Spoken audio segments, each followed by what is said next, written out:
Assalamualaikum warahmatullahi wabarakatuh.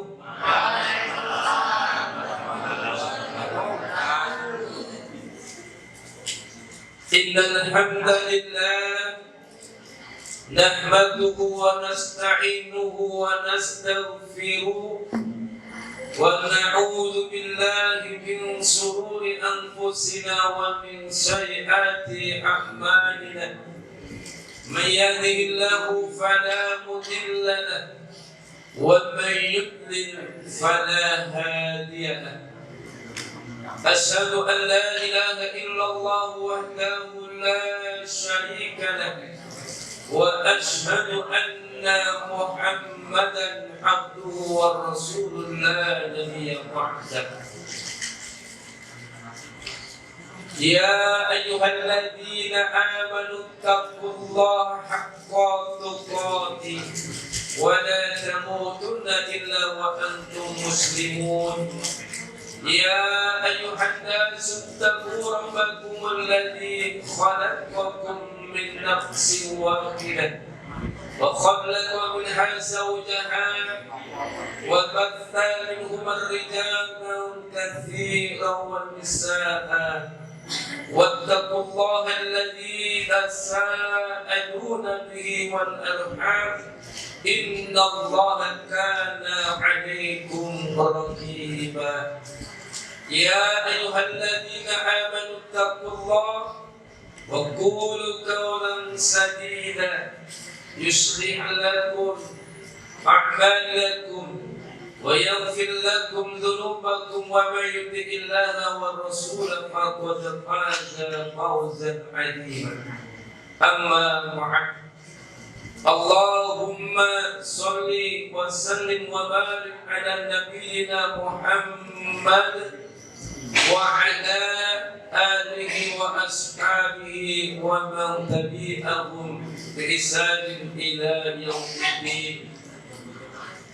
Yang kami hormati Bapak Haji Surateja selaku Ketua Pimpinan Cabang Muhammadiyah Gaya Sari beserta stafnya, dan yang kami hormati sesepuh dan bini sepuh, yang kami hormati Ibu Prihatin selaku Kepala Sekolah SMP Muhammadiyah dan sekaligus selaku Sohibul Hajat yang berketempatan pada kajian pagi hari ini. Bapak Ibu hadirin wa hadirat rahimani wa rahimakumullah. Mari pertama dan yang paling utama senantiasa kita panjatkan puji dan syukur kehadirat Allah Subhanahu wa Ta'ala yang dengan taufik hidayah wal inayahnya, dengan berkahnya, sehingga pada pagi hari ini kita bisa kembali bertemu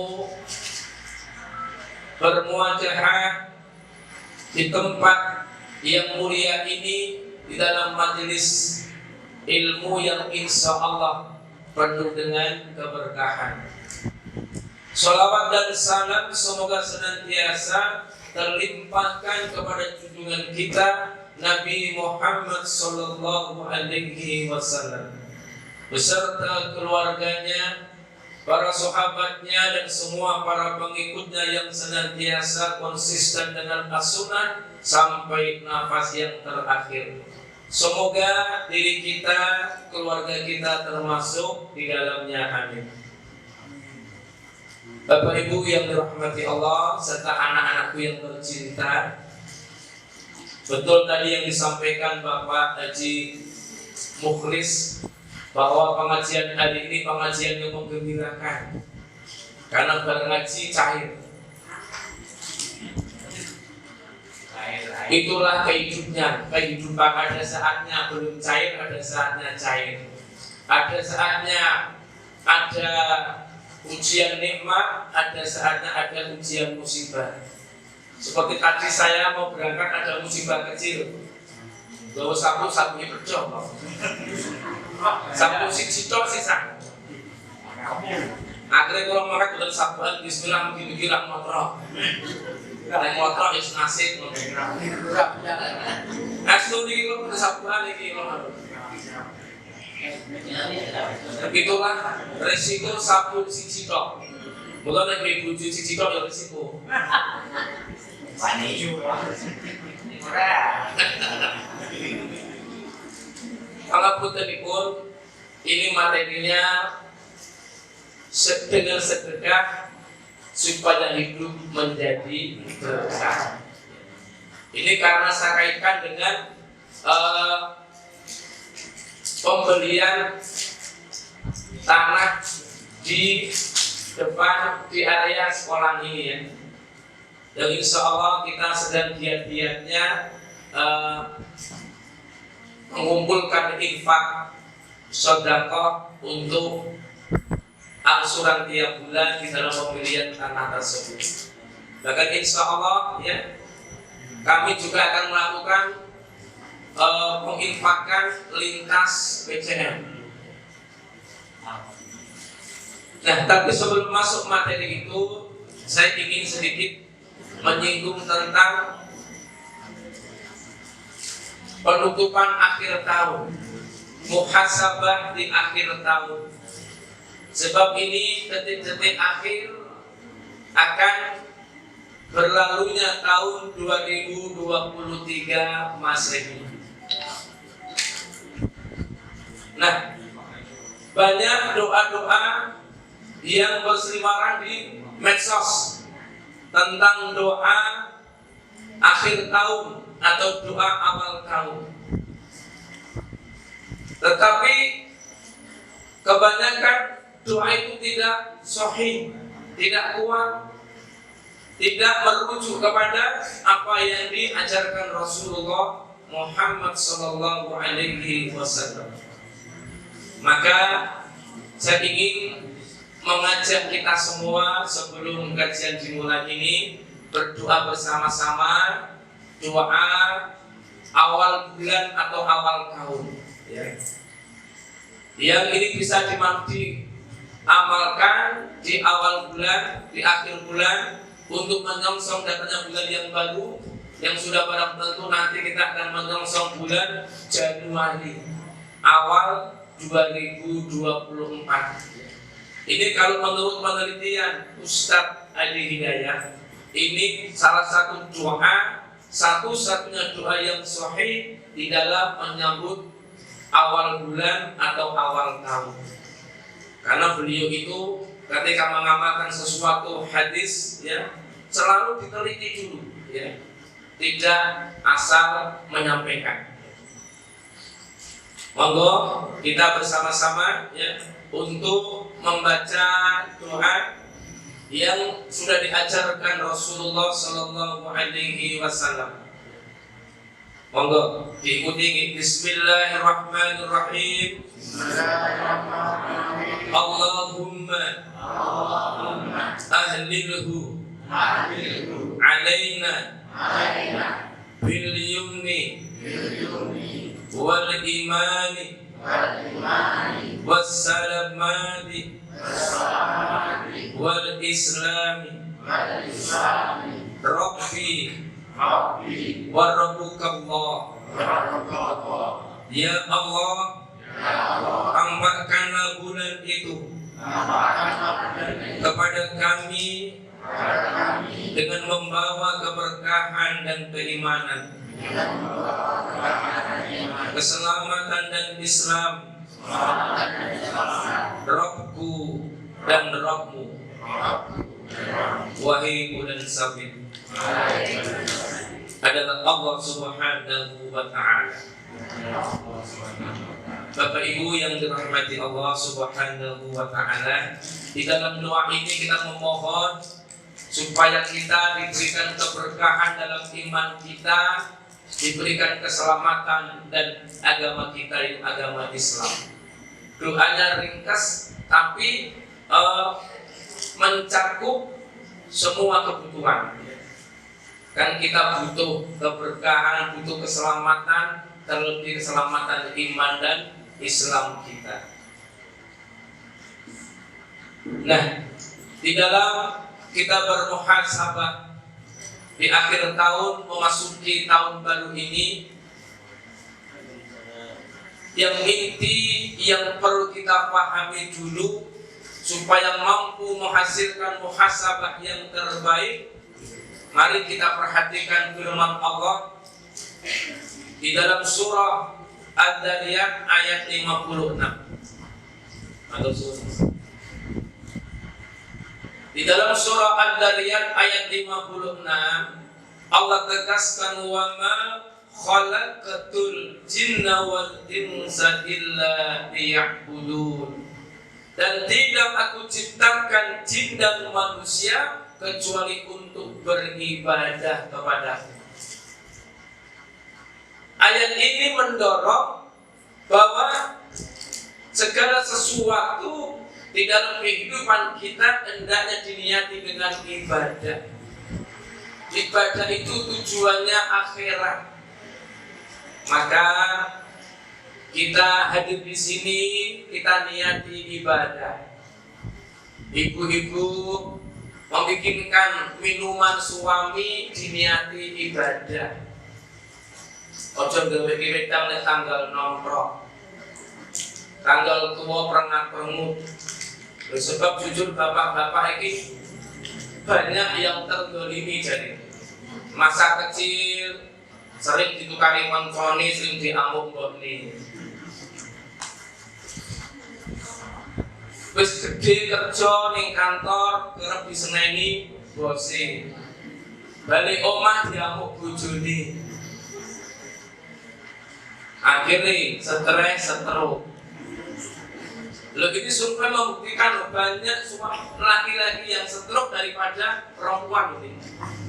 Karena jadi sering diamuk karo mbok wedok. Dan insyaallah buatan mbok wedok ini mereka orang segera. Nah, mereka katakan alhamdulillah ibu-ibu yang ini hendaknya menjadi introspeksi diri kita. Bagaimana kita itu di dalam melaksanakan hidup dan kehidupan ini. Sudahkah kita mampu menjadi hamba-hamba Allah yang baik, hamba-hamba Allah yang taat, hamba-hamba Allah yang bertakwa? Sudahkah kita ini mampu mengumpulkan nilai-nilai amal solih di dalam kehidupan kita sebagai bekal yang terbaik di dalam kehidupan dunia, terlebih di dalam kehidupan akhirat. Sebab di dalam surah Al-Baqarah ayat 197 Allah ingatkan, wa tazawwadu, dan berbekalah. Fa inna khairaz zadi taqwa, maka sesungguhnya sebaik-baik bekal adalah takwa. Wattaquni ya ulil albab, dan bertakwalah wahai orang-orang yang berakal sehat. Jadi jelas takwa itu sebaik-baik bekal. Orang yang bertakwa dengan benar sesuai syariat ketakwaannya, pasti lisannya benar, akhlaknya indah. Dan ini bicara tentang lisan. Mari kita introspeksi diri ke dalam, bagaimana dengan lisan kita, termasuk diri saya pribadi sing senengane guyon. Kadang-kadang boleh jadi orang yang terzalimi dengan lisan kita itu dia Arab jawab orang mani, misalnya cuma batin, tetapi nanti boleh jadi di sepertiga malam mengeluh kepada Allah. Ini yang bahaya. Ya Allah, kalau didolimi Pak Mukhlis ya Allah, tegel ya Allah, ngenyek terus ya Allah. Loh, ini bahaya. Arab bantah wong kalah tua, Arab bantah wong seniorku kan.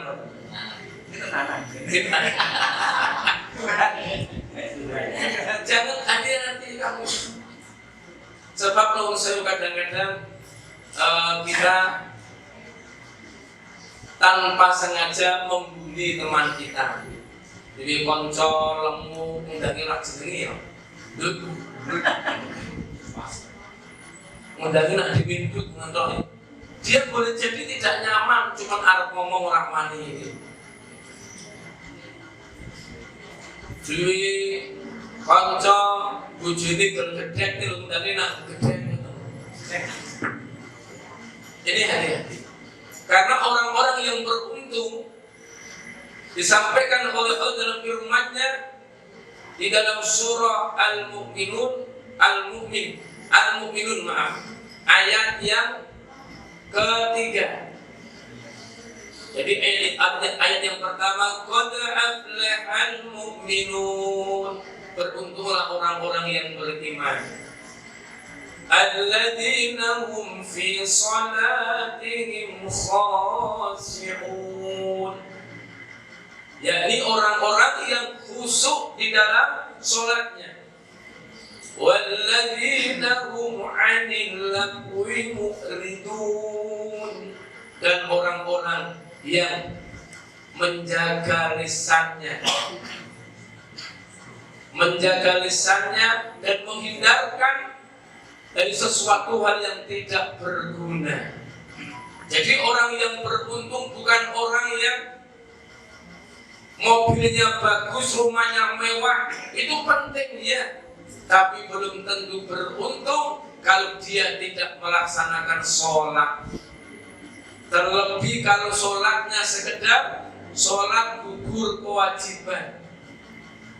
Lah, maka kalau kita ingin hidup kita beruntung dan selamat dalam kehidupan akhirat, jaga sholat kita, jaga kualitas sholat kita. Memang sholat yang khusyuk itu sulit. Aja meneh kok ibu-ibu bar nomplok amploki bapak. Sholat sing dipikirke pol. Allahu Akbar. Ini nek sholat yang dia, ini ngomong. Allahu Akbar. Aku bareng ning aja balik mampir bakso. Kita bakso uncoro enak iki. Sami Allahu liman hamidah, sing ahli pimpong. Sholat cukup mikir kok. Apa iki pimpong? Nganggone kata apa ya kira-kira tak mbah. Lha memang itu begitu godaan. Kadang-kadang mencari selamat datang Pak Yai Sugeng Rawuh.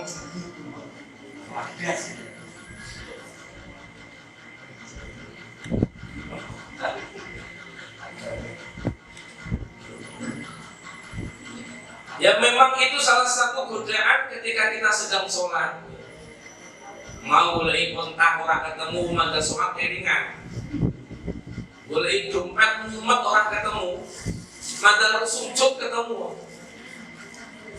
Jadi saya alami. Baru kalau aku sebel Pak, ngaji surat itu.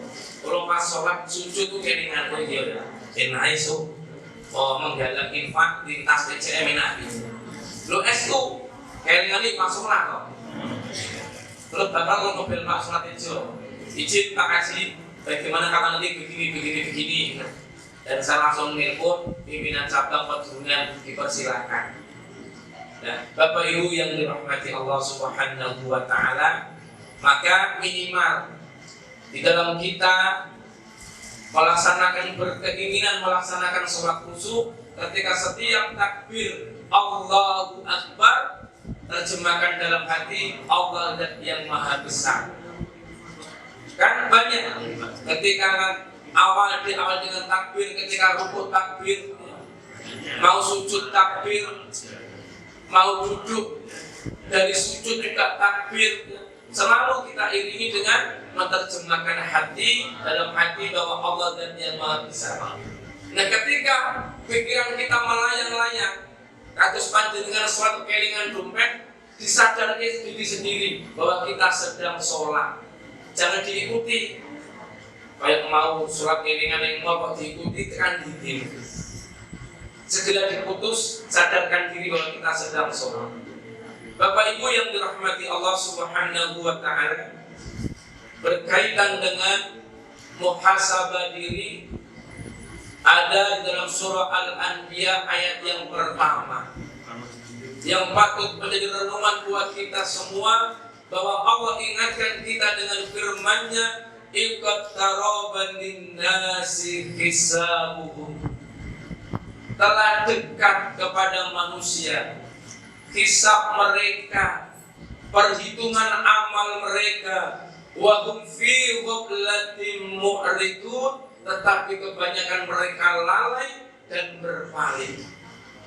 Maksudnya lalai di sini kita disibukkan dengan urusan dunia dan dunia, sehingga berpaling dari kehidupan akhirat. Dan memang dunia itu sesuatu yang menggoda. Begitu gemerlapnya dunia, pangkat, harta, dan jabatan, banyak orang berlomba-lomba menumpuk harta, mencari pangkat dan jabatan, sehingga lupa kehidupan akhirat. Banyak orang ingin memiliki gelar yang tinggi, S1 kurang S2, S3, profesor, tetapi kadang setelah gelar itu didapatkan, belum dinikmati, sudah meninggal dunia. Ini juga kejadian pada kakak kelas anak saya ketika kuliah di Unaki. Habis wisuda itu Bapak Ibu, wisuda S1, belum mundur sampai rumah, baru nyabrang ya di depan kampusnya ya, karena pada saat itu wisudanya di kampus yang punya gedung yang besar, itu tertabrak mobil, meninggal dunia. Ya, hasil kuliahnya belum dinikmati, ya, sudah meninggal dunia. Ada teman sekelas anak saya, ibu itu punya anak satu, ya. Karena rumahnya itu mati, anak itu kos di Semarang, kos baru berapa bulan, ibunya nggak tega, tetap diminta untuk laju Semarang Pati. Bisa salah kaprah, akhirnya dalam berangkat mau kuliah tertabrak truk, meninggal dunia. Itulah peringatan buat kita, kullu nafsin dha'iqatul maut, bahwa setiap yang berjiwa pasti akan mati. Maka bagaimana kita menyikapi dunia? Ya. Yang pertama di dalam surah Al-An'am ayat yang ke-32, Allah tegaskan, wa mal hayatud dunya illa la'ibu wa lahu. Dan kehidupan dunia itu hanyalah permainan dan senda gurau. Ya, kehidupan dunia itu dinyatakan oleh Allah hanyalah permainan dan senda gurau. Maka sudah seharusnya semestinya orang beriman itu mengedepankan kepentingan akhirat daripada kepentingan dunia. Ada orang yang harusnya seimbang antara kehidupan dunia dan kehidupan akhirat, sulit. Yang ada, kalau tidak mengedepankan dunia, mengedepankan akhirat, ya. Maka yang tepat adalah mengedepankan akhirat, insya Allah dunia mengikuti. Contoh di dalam doa sapu jagat. Ini doa yang terkenal, yang setiap kita pasti hafal, ya. Tapi kalau jenengan ting Arab, bila doa sapu jagat, doa apa? Iku Rabbana atina fid dunya hasanah wa fil akhirati hasanah wa qina adzabannar. Nah, di dalam doa ini dunia satu, akhirat dua. Rabbana atina fid dunya hasanah. Ya Rabb, berikan kami kebaikan dunia. Satu, wa fil akhirati hasan. Ya Allah, berikan kami kebaikan akhirat, wa qina adzabannar, dan hindarkan kami, selamatkan kami dari siksa api neraka. Siksa api neraka itu dunia apa akhirat, Bu? Akhirat. Berarti dalam doa ini dunia satu, akhirat dua. Dan memang betul, banyak di antara kita ketika menumpuk-numpuk harta, direwangi korupsi, dana bansos diembat, segala sesuatu selama bisa disikat, harta menumpuk, akhirnya malah seteruk sing menikmati ahli waris. Ahli waris sih tidak amanah, akhirnya buat rebutan anak cucunya.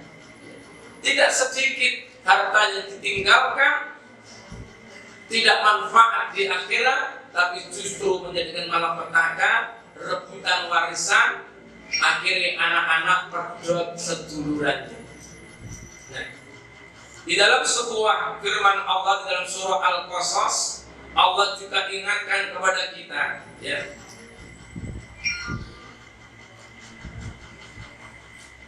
Carilah akhirat.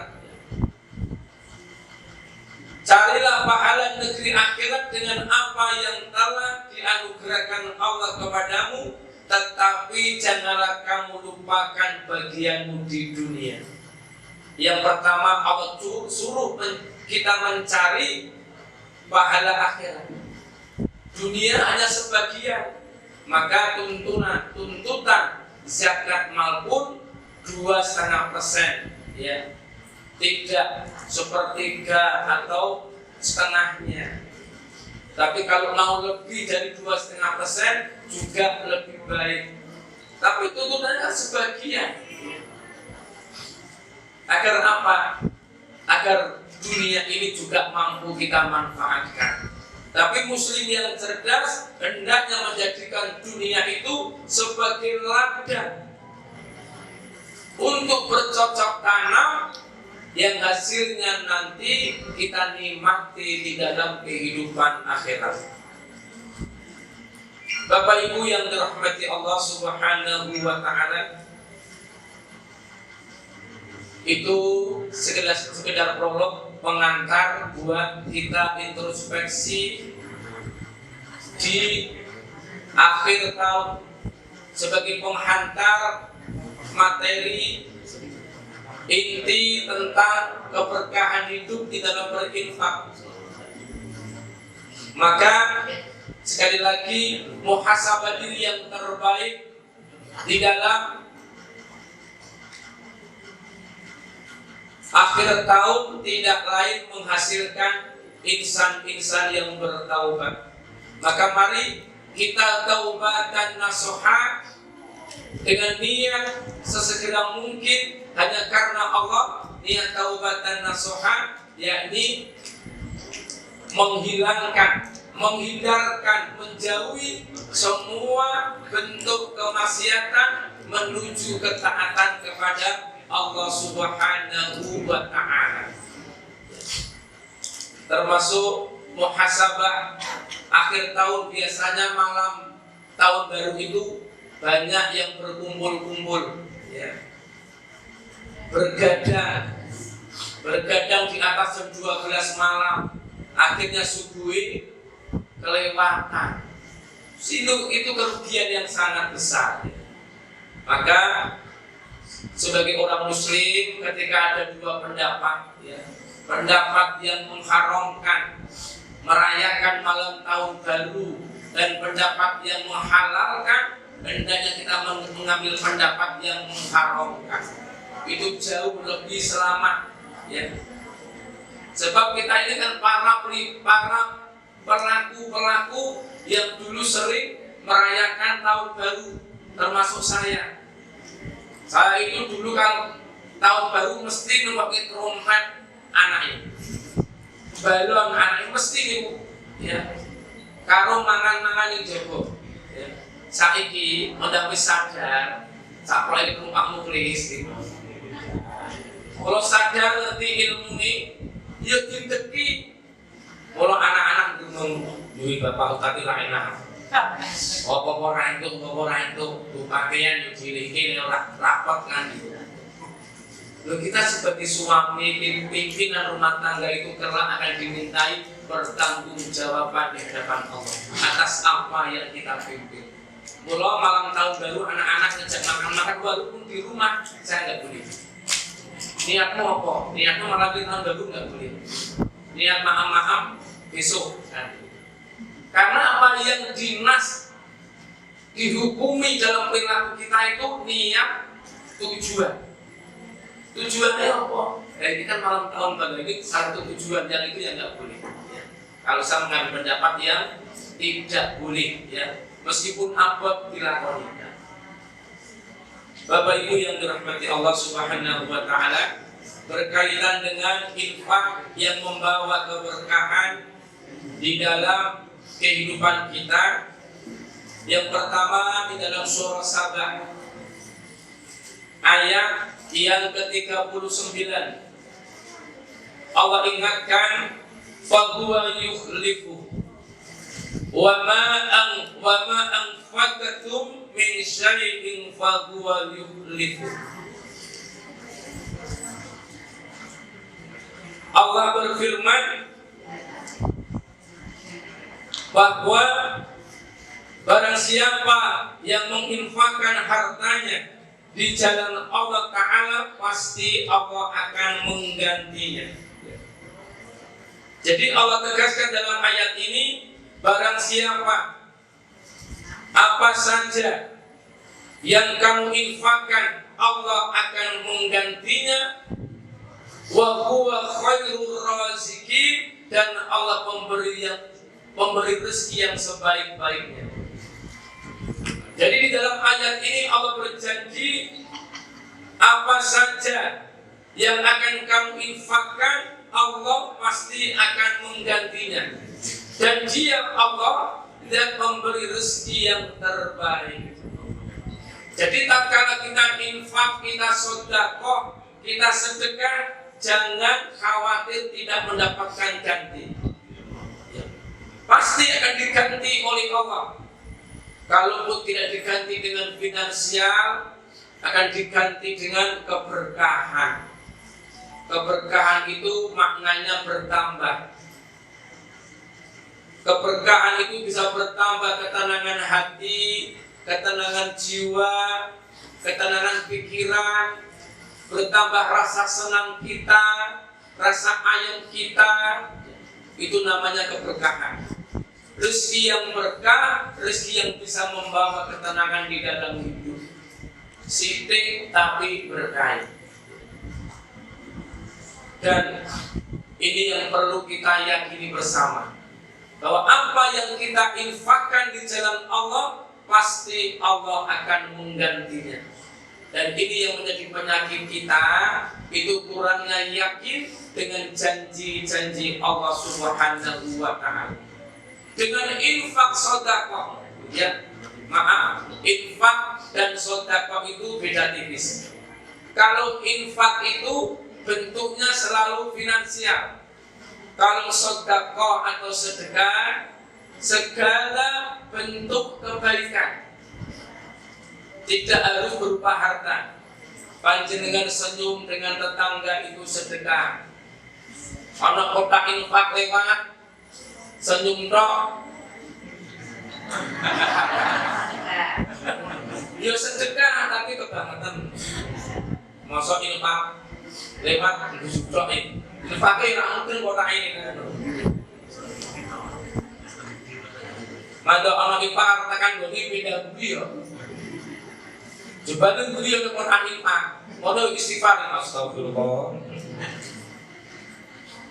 Nun sewu Bapak Ibu, kita ketika nun sewu di masjid saya itu sedang saya galakan kencereng subuh.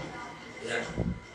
Kalau nebar, kalau di kotak subuh nih mungkin, mangdungo, berdoa apapun, karena dijelaskan dalam suatu hadis yang sahih.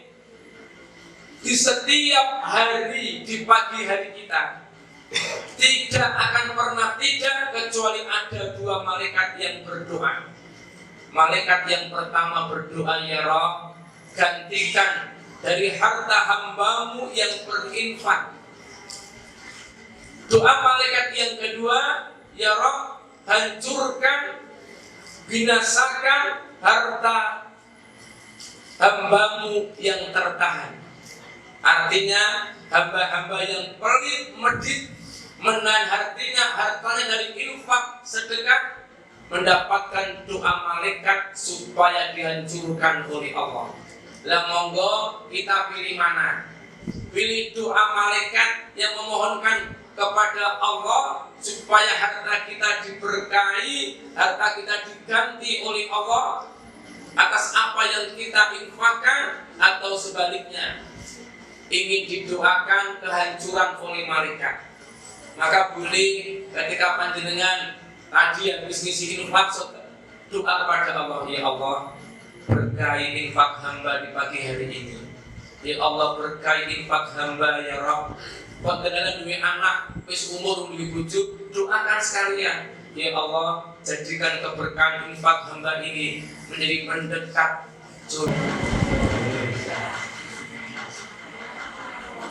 itu enggak apa-apa, karena Rasul pun juga mengajarkan doa inna lillahi wa inna ilaihi raji'un fi musibati wa akhlif li khairan minha. Ya Rabb, berikan hamba pahala di musibah hamba ini dan berikan hamba ganti yang lebih baik.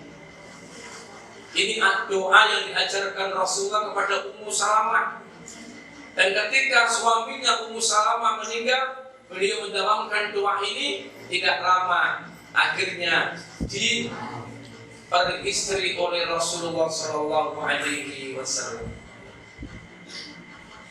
Atau ketika kita diuji oleh Allah, kehilangan istri, kehilangan anak, minta doa ini dengan doa ini. Boleh jadi yang tadinya anak-anak kita tidak soleh solehah, dijadikan anak-anak kita yang soleh solehah. Ini sebagai pengganti yang terbaik. Maka janji Allah itu adalah hak, adalah pasti, yang harus kita yakini bersama. Belum lagi di dalam surah Al-Baqarah, ya, ayat 261, ya. Masalul ladzina yunfikuna amwalahum fi sabilillahi kamathali habba ambatat sab'a sanabila fi kulli sumbulatin mi'atu habba. Bapak Ibu yang dirahmati Allah, di dalam surah Al-Baqarah ayat 261 ini Allah menegaskan tentang janji Allah yang berlipat-lipat. Masalul ladzina yunfikuna amwalahum fi sabilillah. Perumpamaan orang-orang yang menginfakkan hartanya di jalan Allah. Kamathali habbatin ambatat sab'a sanabila fi kulli sumbulatin mi'atu habba. Jadi perumpamaannya sebutir biji yang menumbuhkan 7 tangkai, pada setiap tangkai ada 100 biji. Jadi orang-orang yang berinfak di harta Allah, di jalan Allah, ibarat sebuah butir 1 biji yang mampu menumbuhkan 7 tangkai, dan setiap tangkai akan tumbuh 100 biji. Dilipat gandakan oleh Allah menjadi 700 lipat atas apa yang kita infakkan, dan boleh jadi bisa lebih atas kehendak Allah Subhanahu wa ta'ala. Wallahu yudha'ifu liman yasha' wallahu wasi'un alim.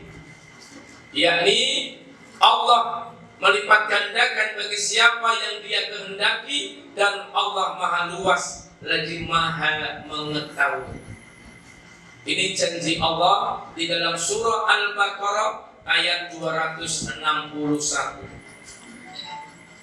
Nah, Bapak Ibu yang dirahmati Allah, berkaitan dengan pembelian tanah di sekitar lingkungan ini yang kita lihat di rumah ini, ya, yang luasnya berapa, Mak Mukhlis?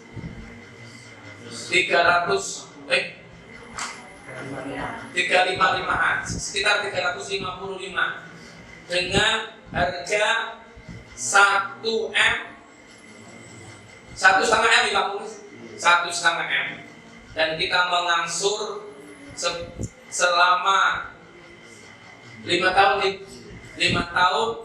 tiap bulannya kurang lebih 20 juta. Maka bagi Bapak Ibu termasuk wali murid yang ketika diminta iuran, monggo ya, sedekahkan harta panjenengan ya. Jangan takut kalau tidak bisa berat, beli celengan yang kecil ada kisaran harga 5.000 10.000 ya. Nanti dicelengi tiap bulan setor ke mati ya, atau setor ke dikdasmen ya, bisa ya. Tapi ojo reseh dikeki. Nanti gaji itu kok itu 1.000 digelondongke kan. Nah, berkaitan dengan godaan infak, godaan sedekah di dalam surah Al-Baqarah ayat 268, Allah ingatkan, setan menjanjikan menakut-nakuti kemiskinan, sedangkan dan menyuruh kamu berbuat kikir. Jadi dalam surah Al-Baqarah 268 ini Allah berfirman, setan menjanjikan dengan menakut-nakuti kemiskinan kepadamu dan menakut-nakuti tentang kekikiran. Sedangkan Allah menjanjikan ampunan dan karunia-Nya kepadamu, dan Allah Maha Luas, Maha Mengetahui. Jadi memang ini yang kita alami ketika ingin infak, setan membisiki, eman-eman, masuk 50.000, akhirnya tak 50 jadi 10.000. Eman-eman masuk 10.000, tak 10.000 jadi 2.000. Karena setan membisikkan dalam hati kita, pikiran kita tentang takut miskin dan menanamkan kekikiran dalam hati kita dengan bisikan halus syaitan laknatullah. Sedangkan Allah menjanjikan ampunan, menjanjikan keberkahan dalam kehidupan kita bagi hamba-hamba Allah yang cinta infak, cinta sedekah. Maka ini memang bagian ujian kita. Dan sedekahun jariyah itu salah satu amalan yang tidak akan pernah putus walaupun kita sudah pindah alam, walaupun kita sudah di alam kubur, tetap sedekahun jariyah kita, infak kita, selama itu dipergunakan dan bermanfaat, maka akan mengalir pahala kita. Maka manfaatnya tanah yang kita beli itu luas sekali ya. Halaman sekolah menjadi luas, ke depan anak-anak kalau mungkin mau upacara, mau bermain dan sebagainya juga lebih nyaman. Pandangannya sekolah juga lebih baik ya. Karena apa? Kemarin tetap berjuang ingin membeli, kita mengkhawatirkan, dan itu sangat masuk akal kalau nanti kedahuluan orang non muslim terus dituku di gereja orang hadirin melu. Gereja ini berdiri di sana lah. Itu salah satu perjuangan pimpinan cabang ya, yang monggo kita sengkuyung sesarengan ya. Semoga dengan pertolongan Allah nanti bisa sampai tuntas. Bapak Ibu yang dirahmati Allah, sebagai penutup sudah jam 8 lebih. Sebab ngaji nek kesuwen niku bisa dikatakan dolim. Sing pojok wis muntahan tuh pengajian ora barbar iki. Aku arep ora enak. Ampun sing pojok. Ampun sing pojok. Sing arep yo ngomong senenge wis entek, ora barbar. Bapak Ibu yang dirahmati Allah, nuwun sewu, saya mendengar bakso sedang OTW. Semoga tidak hoax. Hoax bukan Bu? Hoax cari. Hoax yang nasi. Nanti bakso sendiri. Nanti panjenengan yang bagi bakso silakan bakso sebut nama saya. Mesti kon bayar.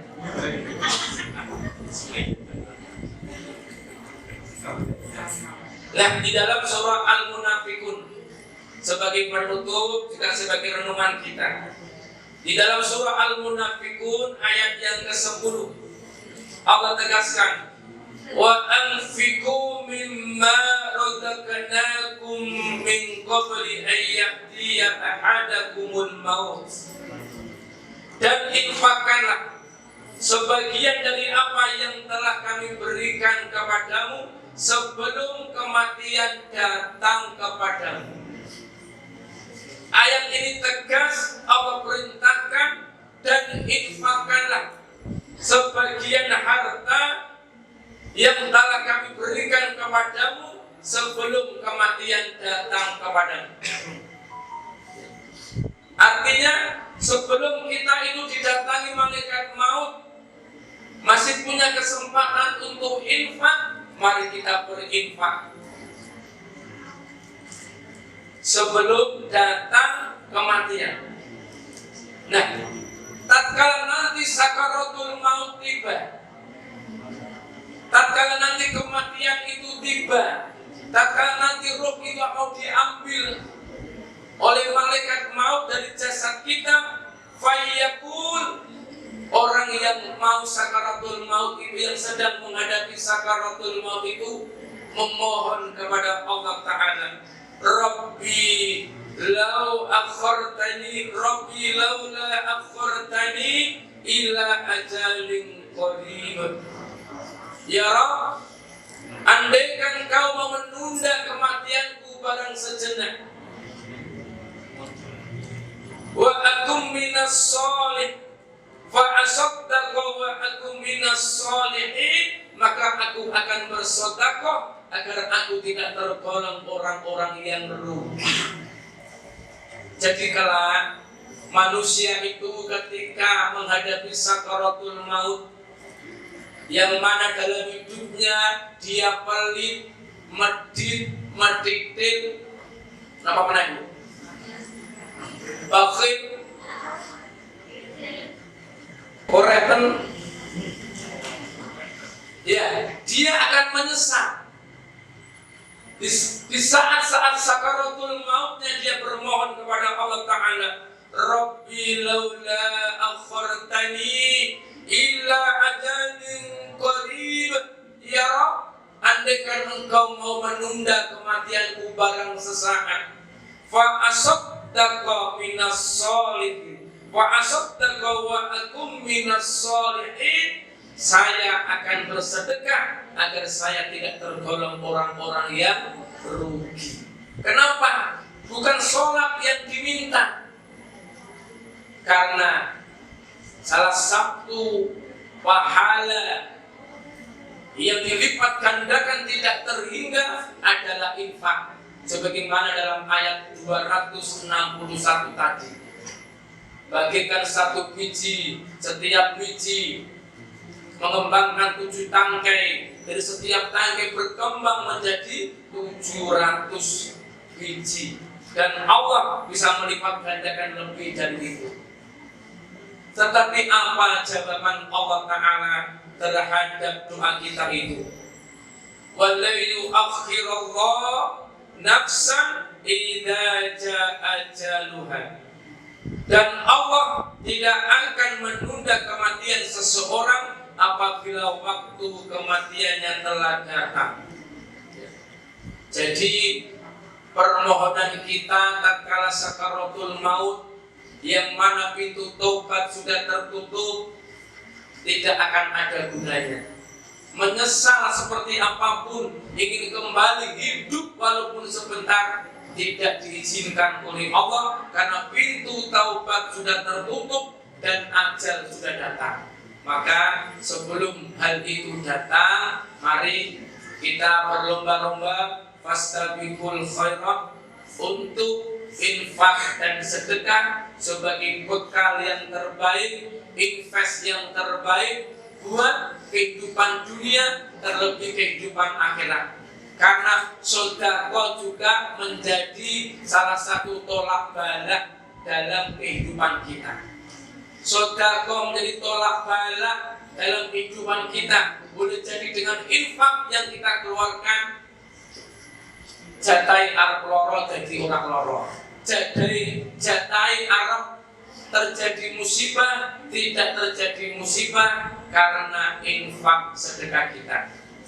Demikian apa yang kami haturkan, semoga menjadi manfaat. Di dalam surah Al-Hasyr, mari kita renungkan, ya ayyuhalladzina amanu taqullah, wahai orang-orang yang beriman, bertakwalah kepada Allah Ta'ala. Ya ayyuhalladzina amanu taqullah wal tanzur nafsum ma qaddamat lighad. Hendaklah setiap diri memperhatikan atas apa yang ia kerjakan untuk hari esok. Hari esok di sini hari kehidupan akhirat yang pasti kita akan ke sana. Wattaqullah, dan bertakwalah kepada Allah Ta'ala. Innallaha khabirun bima ta'malun. Sesungguhnya Allah mengetahui, melihat atas apa yang sudah kita kerjakan. Semoga membawa manfaat dan mohon maaf atas segala kekurangan. Mari kita tutup dengan doa bersama-sama agar apa yang kita inginkan, kita munajatkan kehadirat Allah Subhanahu wa Ta'ala, diijabah Allah Subhanahu wa Ta'ala. Al-Fatihah. A'udzu billahi minasyaitonir rajim. Bismillahirrahmanirrahim. Alhamdulillahi rabbil alamin, arrahmanir rahim, maliki yaumiddin. Iyyaka na'budu wa iyyaka nasta'in. Ihdinas siratal mustaqim, siratal ladzina an'amta 'alaihim ghairil maghdubi 'alaihim waladdallin. Bismillahirrahmanirrahim. Alhamdulillahi rabbil alamin, hamdan shakirin, hamdan na'imin, hamdan yuwaffi ni'amahu wa yukafi mazidah. Ya Rabbana lakal hamdu kama yanbaghi li jalali wajhika wal ladhi sultanik. Allahumma salli ala Muhammad wa ala ali Muhammad. Ya Hayyu ya Qayyum, ya Rahman ya Rahim, ya Malikal Mulk, ya Allah, ya Ahad ya Samad ya Rabb. Allahumma ighfir lana wa li walidayna warhamhuma kama rabbayana shighara. Allahumma ighfir lil muslimina wal muslimat wal mu'minina wal mu'minat al ahya'i minhum wal amwat, innaka ala kulli shay'in qadir. Rabbana hab lana min azwajina wa dhurriyyatina qurrata a'yun waj'alna lil muttaqina imama. Rabbana la tuzigh qulubana ba'da idh hadaytana wa hab lana min ladunka rahmah innaka antal wahhab. Allahumma ahdilhu alaina bil yumni wal imani wassalamati wal islami. Rabbi wa rabbuka Allah. Rabbana atina min ladunka rahmah wa hayyi' lana min amrina rasyada. Ya Allah, di pagi hari yang indah ini kami bermunajat ke hadirat-Mu ya Rabb. Ya Allah, ampuni dosa-dosa diri kami, dosa kedua orang tua kami, sayangi mereka, cintai mereka ya Allah. Ya Allah, ampuni dosa dan kesalahan para pendahulu kami. Ya Allah, angkatlah kesusahan, rasa berat, rasa pedih saudara-saudara kami muslim dimanapun berada yang sedang terzalimi, terlebih saudara kami muslim di Gaza, Palestina ya Allah. Angkat kesusahan mereka, ganti dengan kebahagiaan dan kemenangan ya Rabb. Hancurkan sehancur-hancurnya kaum Yahudi laknatullah yang telah berbuat kezaliman terhadap saudara kami muslim dimanapun berada, wabil khusus muslim Gaza, Palestina. Ya Allah, tunjukkan kepada kami bahwa yang benar itu benar. Berikan kekuatan kepada kami untuk sanggup melaksanakan kebenaran tersebut. Ya Rabb, tunjukkan kepada kami bahwa yang batil itu batil, dan berikan kekuatan kepada kami untuk sanggup menghindarinya. Rabbana atina fid dunya hasanah wa fil akhirati hasanah wa qina adzabannar. La ilaha illa anta subhanaka inni kuntu minadh dhalimin. Wa sallallahu ala sayyidina Muhammad wa ala alihi wa sahbihi wa sallam walhamdulillahi rabbil alamin. Demikian kurang lebihnya mohon maaf. Usikum wa nafsi bi taqwallah. Assalamualaikum warahmatullahi wabarakatuh.